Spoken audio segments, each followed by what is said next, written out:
요한복음 2장. 물로 포도주를 만드시다. 사흘 후에 갈릴리 가나 마을에서 결혼식이 있었다.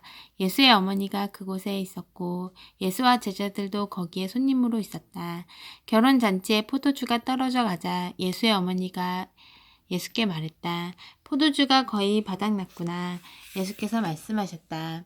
어머니, 그것이 어머니와 내가 관여할 일입니까? 지금은 나의 때가 아닙니다. 재촉하지 마십시오. 예수의 어머니가 지체 없이 종들에게 말했다. 그가 시키는 대로 무엇이든 하여라.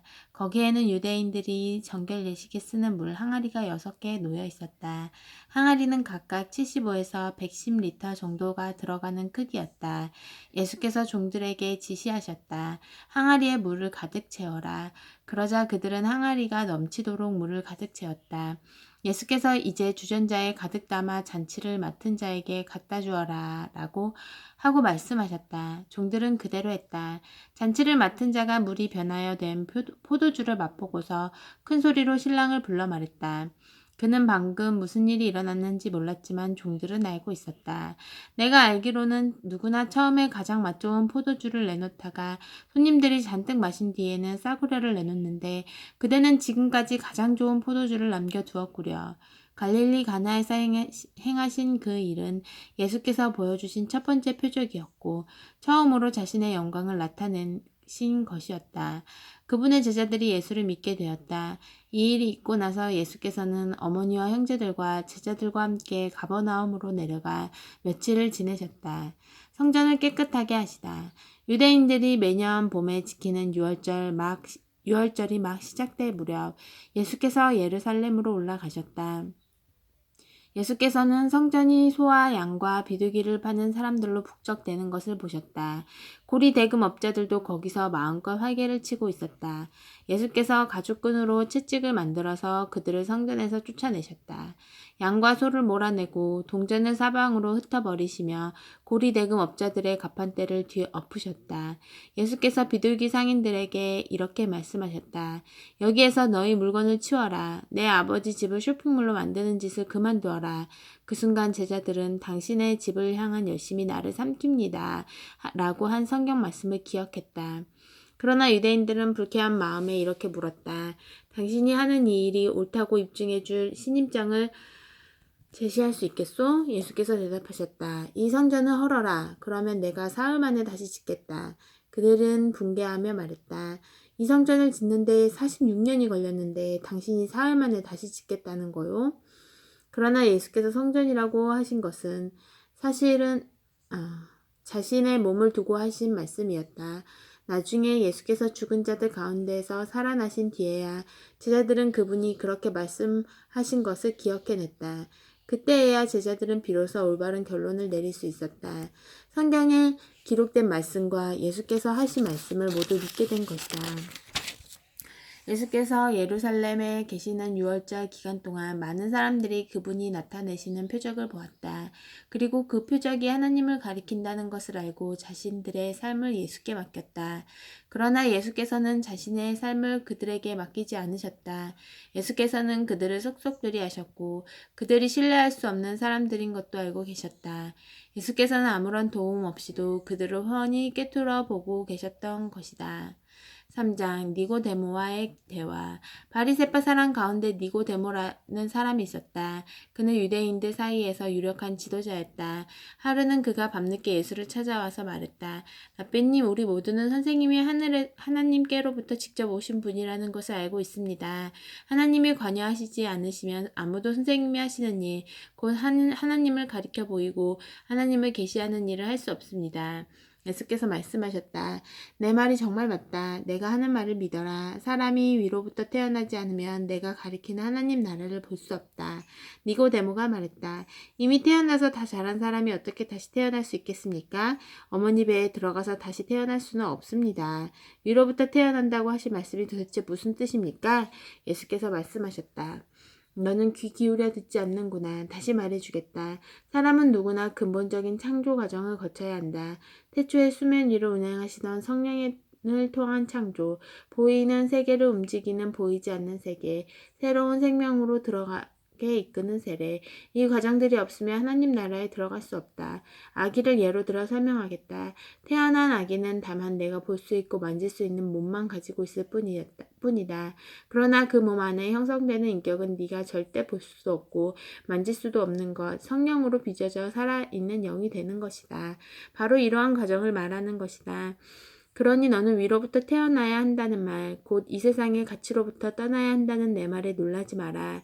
너는 바람이 부는 방향을 예측할 수 없다는 것을 잘 알 것이다. 너는 나무 사이를 스치는 바람의 소리는 듣지만 그 바람이 어디에서 와서 어디로 가는지 모른다. 하나님의 바람, 곧 하나님의 영을 힘입어 위로부터 태어난 사람도 다 그와 같다. 니고데모가 물었다. 그 말이 무슨 뜻입니까? 어떻게 그런 일이 일어날 수 있습니까? 예수께서 대답하셨다. 너는 이스라엘의 존경받는 선생님이면서 이런 기본적인 것도 모르느냐? 잘 들어라. 진리를 있는 그대로 일러주겠다.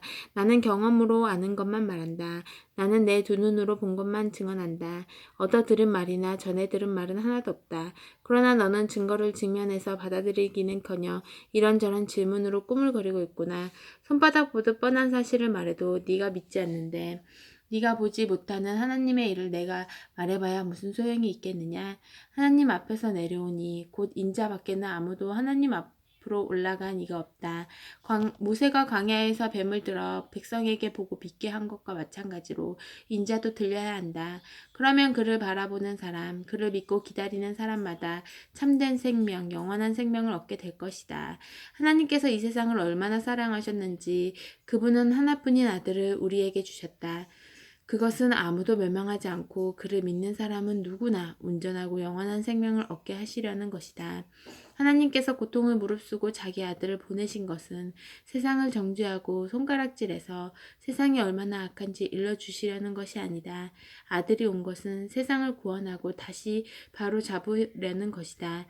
누구든지 아들을 신뢰하는 사람은 죄를 용서받지만 아들을 신뢰하지 않는 사람은 이미 오래전에 사형 선고를 받았으면서도 그것을 모르는 사람이다. 하나뿐인 하나님의 아들을 알고도 그가 믿지 않았기 때문이다. 너희가 처한 위기상황은 이러하다. 빛이신 하나님께서 세상 안으로 들어오셨지만 사람들은 어둠을 찾아 달아났다.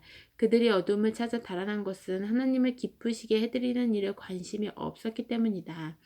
악행을 일삼고 부정과 망상에 사로잡힌 사람은 누구나 빛이신 하나님을 싫어해서 그 빛에 가까이 가려고 하지 않는다. 자기 행위가 드러날까 괴롭고 두렵기 때문이다. 그러나 진리와 실체 안에서 일하고 살아가는 사람은 빛이신 하나님을 맞아들인다. 그것은 자기 행위가 하나님의 일을 위한 것이었음을 드러내는 것이다. 그분 앞서 준비하는 사람.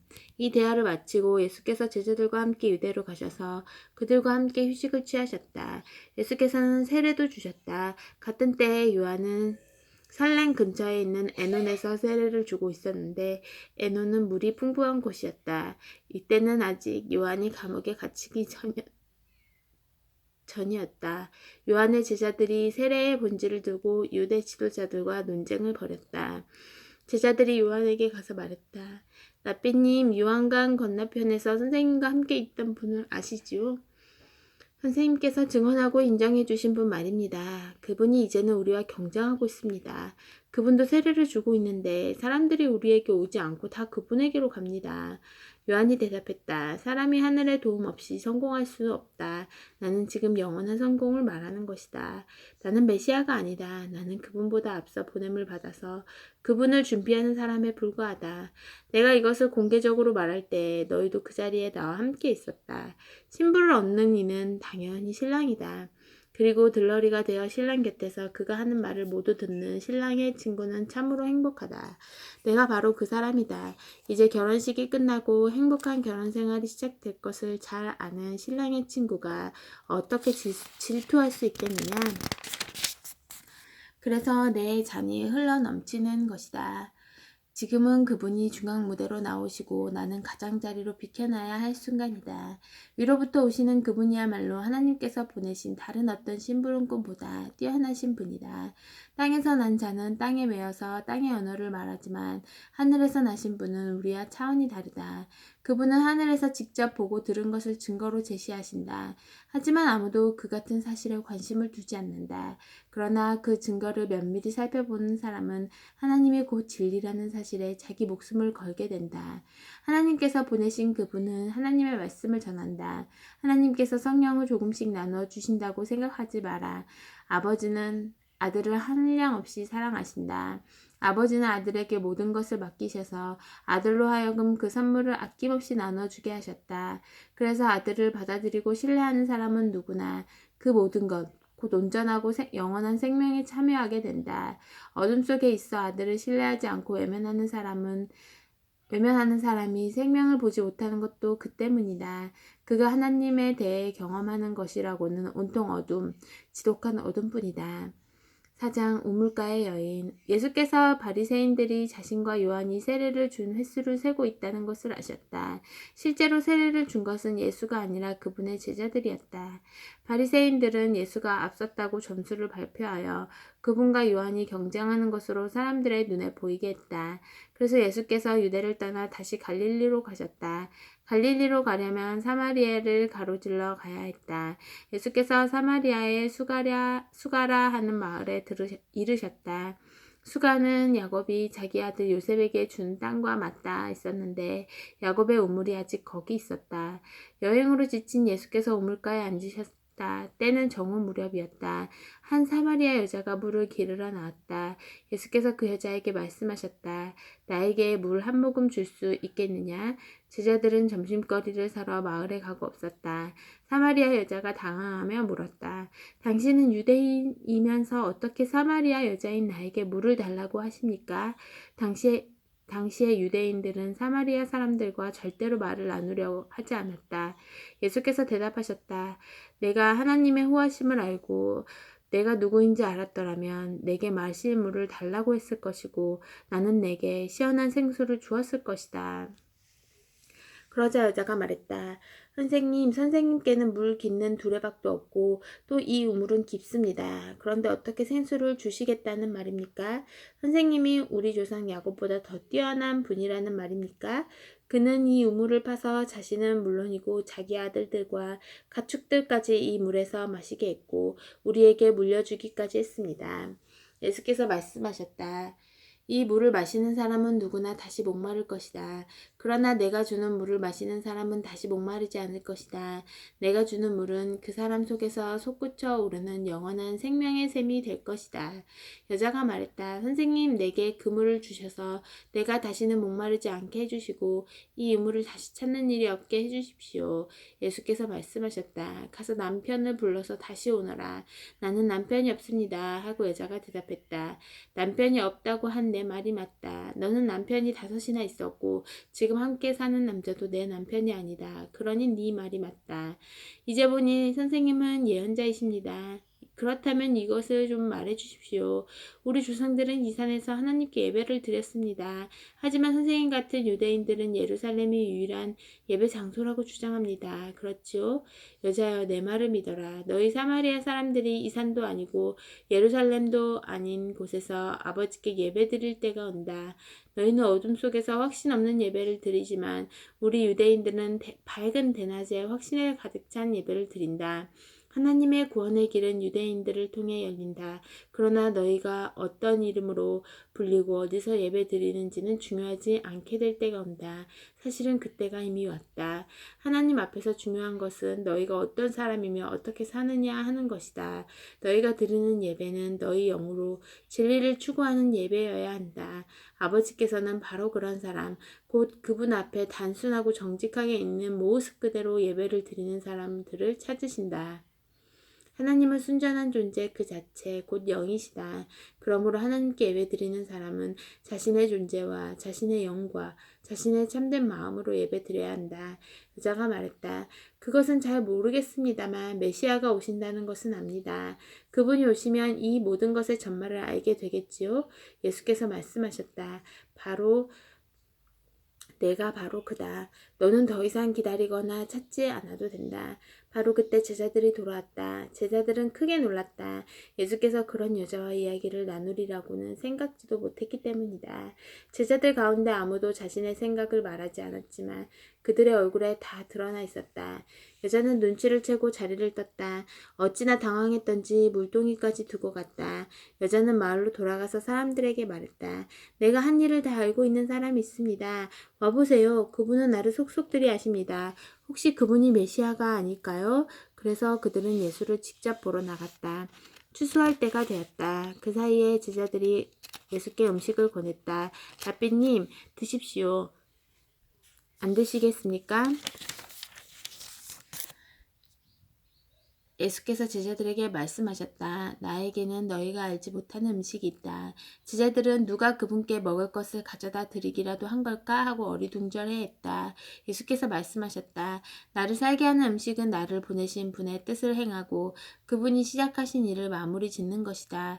지금 너희가 주위를 둘러본다면 넉 달쯤 지나야 추수할 때가 되겠다고 말하지 않겠느냐? 내가 너희에게 말한다. 눈을 떠서 눈앞에 무엇이 있는지를 똑똑히 보아라. 이 사마리아 밭들은 곡식이 무르익었다. 추수할 때가 된 것이다. 추수하는 사람은 기다리는 법이 없다. 그는 자기 삭을 받고 영원한 생명을 위해 무르익은 곡식을 거두어 들인다. 이제 씨 뿌리는 사람과 추수하는 사람이 서로 어깨동무하고 기뻐하게 되었구나. 한 사람은 씨를 뿌리고 다른 사람은 거두어 들인다는 말이 과연 맞는 말이다. 나는 너희가 일구지 않은 밭으로 너희를 보내 추수하게 했다. 너희는 손가락 하나 보탠 것 없이 다른 사람들이 오랫동안 힘써 일궈놓은 밭에 걸어 들어간 것이다. 마을에서 온 많은 사마리아 사람들이 예수께 자신의 삶을 맡겼다. 그분은 내가 한 일을 다 아십니다. 나를 속속들이 아십니다. 라고 말한 여자의 증언 때문이었다. 그들은 예수께 좀 더 머물러 주기를 청했고 예수께서는 이틀 더 머무셨다. 더 많은 사람들이 예수의 말씀을 듣고 자신의 삶을 그분께 의탁했다. 사람들이 여자에게 말했다. 이제 우리는 당신의 말 때문에 믿는 것이 아니오. 우리가 직접 듣고 확실히 알게 되었소.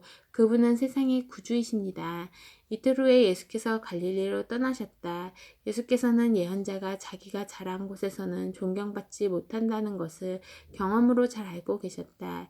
예수께서 갈릴리에 도착하셨을 때 갈릴리 사람들이 그분을 반겼다. 그러나 그것은 그들이 유월절 기간 동안 예수께서 예루살렘에서 행하신 일에 감동을 받았기 때문이지 그분이 누구시며 장차 무슨 일을 하시려는지 정말로 알았기 때문은 아니었다. 예수께서 전에 물로 포도주를 만드셨던 갈릴리 가나로 다시 가셨다. 한편 가버나움에 왕실 관리의 한 사람이 있었는데 그의 아들이 병을 앓고 있었다. 그는 예수께서 유대를 떠나 갈릴리로 오셨다는 소식을 듣고서 그분을 찾아가 가버나움으로 내려가서 죽기 직전에 있는 자기 아들을 고쳐달라고 그분께 간절히 청했다. 예수께서 그의 말을 피하시며 이렇게 말씀하셨다. 기적을 보고 압도되지 않으면 너희는 믿으려 하지 않는다. 그러나 그 권리는 물러서지 않았다.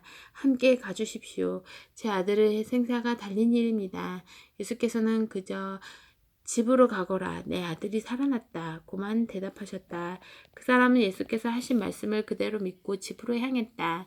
그가 돌아가고 있는데 종들이 중간에서 그를 붙잡고는 소식을 전했다. 아드님이 살아났습니다. 그 사람이 자기 아들이 언제 낫기 시작했는지를 묻자 종들이 대답했다. 어제 오후 1시쯤에 열이 내렸습니다. 그 아버지는 그때가 바로 예수께서 내 아들이 살아났다고 말씀하신 때라는 것을 알았다. 그 일로 결론이 났다. 그 관리뿐 아니라 온 가족이 다 믿게 된 것이다. 이것은 예수께서 유대를 떠나 갈릴리로 오신 뒤에 보여주신 두 번째 표적이다. 아멘.